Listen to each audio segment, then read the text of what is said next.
Oh, great. Okay, and now can you see the slides? Yes, I can see them. Okay, so good morning, good afternoon, everyone. This is a presentation about the hybrid seeding at the LHCb experiment. And to remind everyone, LHCb is a detector along the LHC that is specialized in the study of beauty and charm hadrons. And I show the upgraded detector at the bottom left of the slide. And the shape of the detector is informed by the production cross-section of heavy hadrons. And the hybrid seeding itself is a standalone tracking algorithm that is interested in only hits in the sci-fi tracker, which is a forward tracker. And the sci-fi tracker is made of 3 stations that are after the magnet, but still a bit in the magnetic field, which will, well, influence our tracking strategy. And in terms of overall context, the hybrid seeding will run in the second level of the HLT trigger in the upgrade, which, as well, more or less says that our total throughput needed is around the kilohertz per node. So now diving into the details of the sci-fi. So sci-fi is 3 stations, and all of them are arranged in X, U, V, X geometry, where X stations are vertical and U and V are layers that are tilted by a plus minus 5 degrees zero angle. And the result of this is that it's straightforward to read the X coordinate of a hit in the X layer because it's just a number of the fiber. Whereas the Y coordinate in the UV layers is a bit more tricky because you actually need to have an X hypothesis there. So it will inform our strategy because we will start by tracking in XZ the tracks and then move to UV layers. However, in LHCb and especially in the sci-fi, the tracks follow a quasi-linear path in Y, which means that the UV hits only will be organized along the line, whereas the trajectory in X is a bit more complicated. And another thing that will inform the hybrid seeding here is that the combinatorics are way too large to tackle everything at once. We need to run at the kilohertz level per node for the whole HLT2, and we have order 100, 200 hits per layer. So the choice was made to actually go for an iterative strategy. And the point here is to actually go for tracks that are easier first, which are the high momentum tracks, because even in X, they will be kind of straight lines, and then move to lower momentum lines and clean up the environment progressively between all these steps. So each iteration there is exactly the same with different tolerance windows, and they start also with different pairs of layers in T1 and T3. And the reason for that is to cover for hit inefficiency. So you have a tracking algorithm that doesn't have a very, well, that has a very high theoretical efficiency because you need only one layer to fire at one point, well, few layers to fire. And there is a final recovery step that I will talk a bit more about because built in the hypothesis of the tracking algorithm is the fact that tracks come from 0, 0, 0, which is not exactly the case, and so we need an additional step. So now going into the details of the XZ search, this is the part that deals with the most combinatorics. And the point is you take one layer in T1, that is your first hit, and you tell yourself, well, if that particle came from 0, 0, 0 and had an infinite momentum, you can extrapolate its position to T3. However, in your iteration, you have a certain hypothesis about the minimum momentum of the track, which means that you have, in fact, a small tolerance window to look for a second hit. So then you take your first hit, you open tolerance window, and you have a doublet. Once you have this doublet, the difference between that doublet and the ideal doublet of infinite momentum is already a measurement of your momentum. So when you take that measurement and when you take it, combine it with the information about the magnetic field in the sci-fi taken from simulation, you can open a much smaller tolerance window that is in the middle station T2. And this tolerance window, I on purpose put it not centered around the ideal track because you already know the charge of particle to a very good extent. And because of that, you can actually have not only a smaller tolerance window, but on average centered on the position of your track.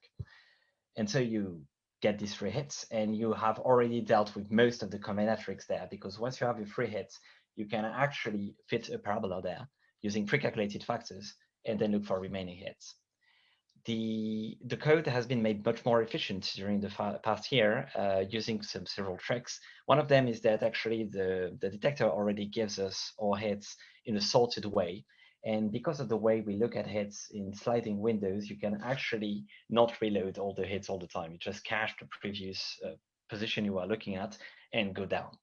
So that saves a lot of time. And also the parabola solving with free hits is actually pre-cached information of the Z position of the layers. And we don't have to invert any determinant there. And now that we have done that, we have XZ segments that are, well, very high efficiency, but still dominated by ghosts. So we need a UV combination and confirmation of our track. And the XZ segment now provides us with very good quality X of Z equation of our track. So we can convert finally hits in the UV layers to a Y position.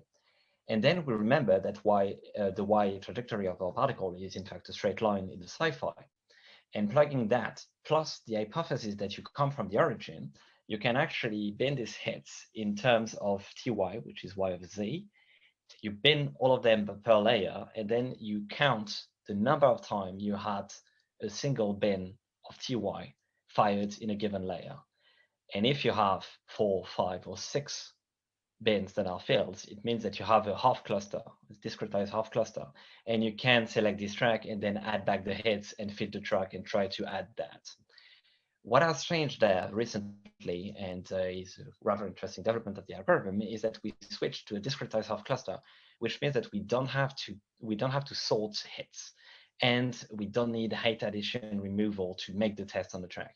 We still need, after we validate a track, we still need to understand which is the hit that is the more suited, but we don't need to do so while deciding if it's a ghost.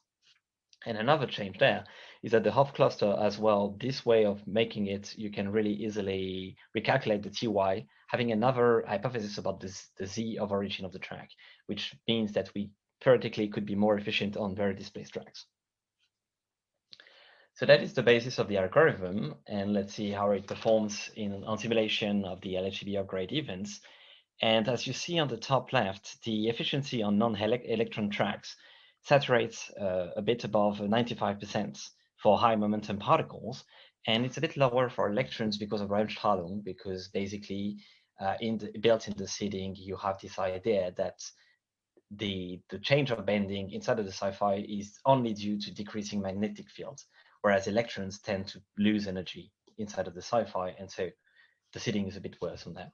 However, it's still pretty good efficiency, above 90% at high momentum. And the fake rate is maintained under 10% for the majority of LHCb events, and that is only using a sub-detector of LHCb. Afterwards, you combine that with other detectors, and you have a high efficiency, low fake rate reconstruction algorithm that additionally takes for now a small portion of the edge altitude. And I show here at the bottom the current repetition of timing in the current state of the edge altitude, and you see that seed tracking is at 4.5%, so which is already pretty good, and we are hell-bent on doing that even better by changing the inputs to structure of arrays, and also considering that most of the time is actually spent in a very high combinatoric step, the XZ search. We are now working on vectorizing this algorithm for same performance and much better timing. And so as a conclusion, I presented, well, rather succinctly, the standalone tracking algorithm with the sci-fi subdetector and the LHCb upgrade. And what it produces are T segments that you can use in very different manners in the upgrade. You can extend them using hits from one detector downstream of the magnet. Either you use that with the VLO, which is the closest to the primary vertex, and then you have a complementary way to construct long tracks that are the core of the LHCb program. You can also extend these T segments with UT hits that allow to reconstruct quote unquote downstream tracks that are long-lived particles, K-short, lambda barons. And it allows us to increase our efficiency on these tracks a lot.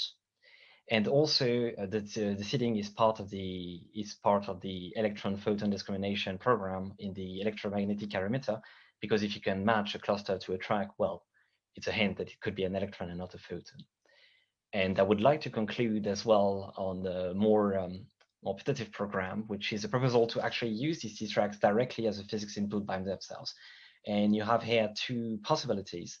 You can use T-tracks to look for very long-lived particles, and it increases indeed the lifetime range of the LHCb detector, because your possible decay length goes from before the UT, around 2 meters, to 8 meters, which is the first sci-fi station.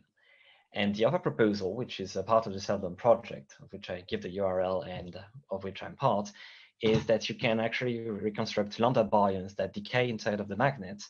And using the precision of the lambda baryon inside of the magnet, you could measure their electromagnetic dipole moments. And that's something that is under study right now. Thank you. Thank you, Louis.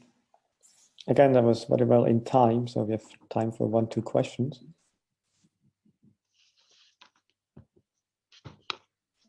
Hi.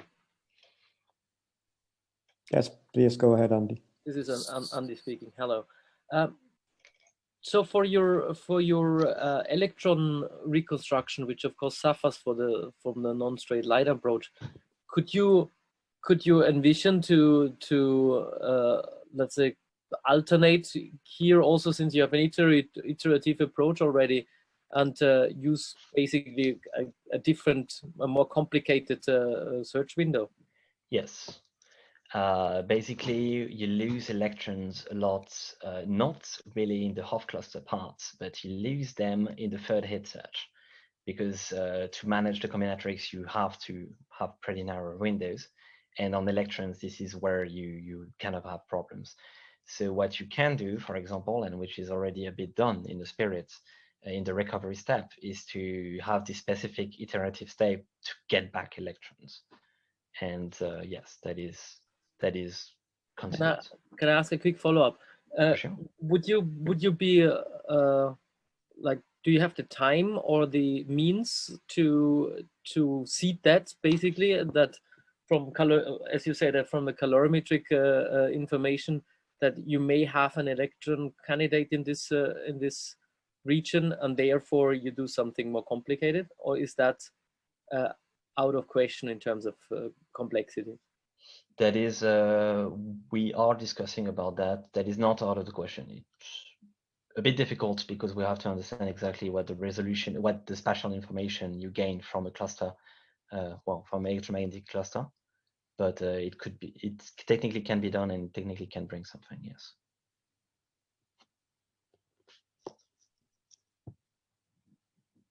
More questions?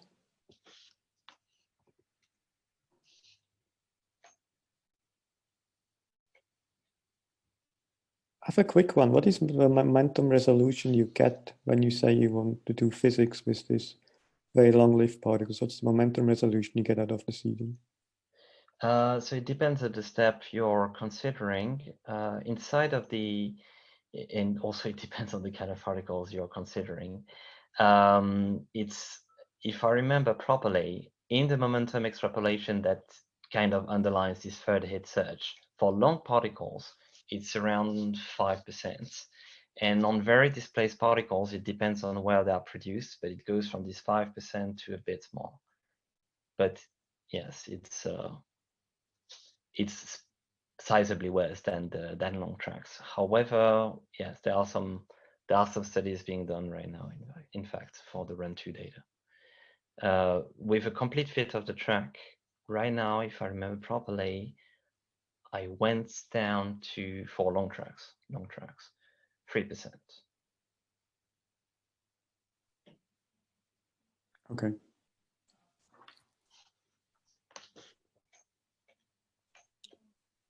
I see no further questions. Nobody raised their hand.